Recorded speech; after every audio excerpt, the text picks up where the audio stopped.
दासी ने बहुत पाप किए हैं, दो दो बार तो भगवान को ही मार दिया, एक तो गौ हत्या और एक बिल्ली हत्या। और मुझे बहुत कंपन हो रही है, अगर कुछ गलती से मेरे मुंह से कुछ निकल जाए तो भगवान, मैंने आपको और कान्हा जी को सब कुछ अपना, और दोनों पाप मैंने अनजाने में करे हैं गुरुजी। हम जब तो गौ हत्या कैसे कर दी आपने? गौ हत्या उस बछिया के एक ही डंडा मारा, उसमें ही पता नहीं उसको नाक से खून आ गया, उसके सिर पे ही मार दिया?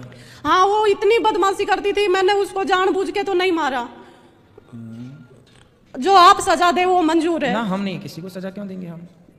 दूसरा बिल्ली हत्या हो गई। बिल्ली हत्या, गाय के चारे में रोज रोज वो पोटी कर करके दाब जाती, मैंने उसको ऐसे भगाया, उसकी भी पता नहीं मेरे हाथ से कैसे क्या मौत लिखी। तो बिल्ली को ऐसे मारा तो मर गई?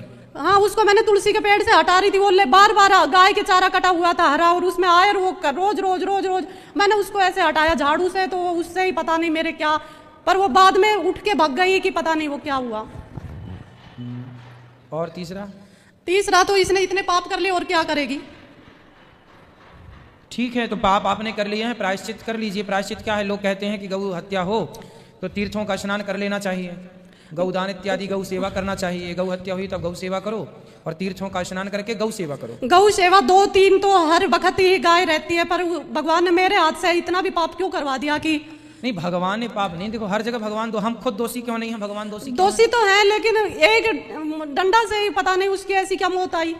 होनी तो होके रहे, ये तो होनी है, इसलिए गाय को मारने का तो नहीं सोचना चाहिए। अब गुरुजी आपके तो खुली रह सकती है, हम बांध के रखते हैं तो वो इतनी कूद कूद के सब कुछ परेशान करते, तो उनको धमकाए नहीं।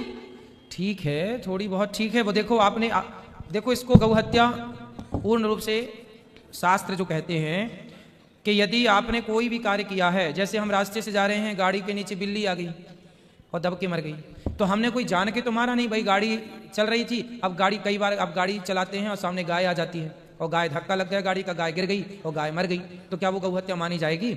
नहीं, क्योंकि भाई आपका उद्देश्य मारना नहीं था, लेकिन वो मर गई। जब उद्देश्य अंदर से, देखो शरीर का किया हुआ दोषी नहीं होता जब तक उस शरीर में मन सहयोगी ना हो। जी, दोनों जब तक मन सहयोग ना करें तब। लेकिन गौ हत्या है तो तीर्थों का स्नान कर लेने में बुराई नहीं है, गौ सेवा करने में भी बुराई नहीं है। लेकिन जो हम बता रहे हैं वो ये हमने सुना है संतों से कि जब तक शरीर, जैसे मैंने आपको धक्का मारा, लेकिन धक्का मारना उद्देश्य नहीं था, मैं निकल रहा था, धक्का लग गया। एक होता है धक्का जान के मारना, इसको मार दो।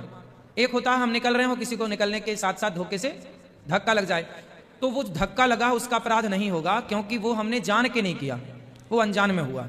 उसी तरह हम रास्ते से जा रहे थे, गाड़ी के नीचे सांप मर गया, गाड़ी के नीचे बिल्ली मर गई, गाड़ी के धक्के से गाय मर गई, ये हत्याएं प्रभावी ज्यादा नहीं होंगी, क्योंकि आपने जानकर, पाप तब लगता है जब जानकर किया जाए।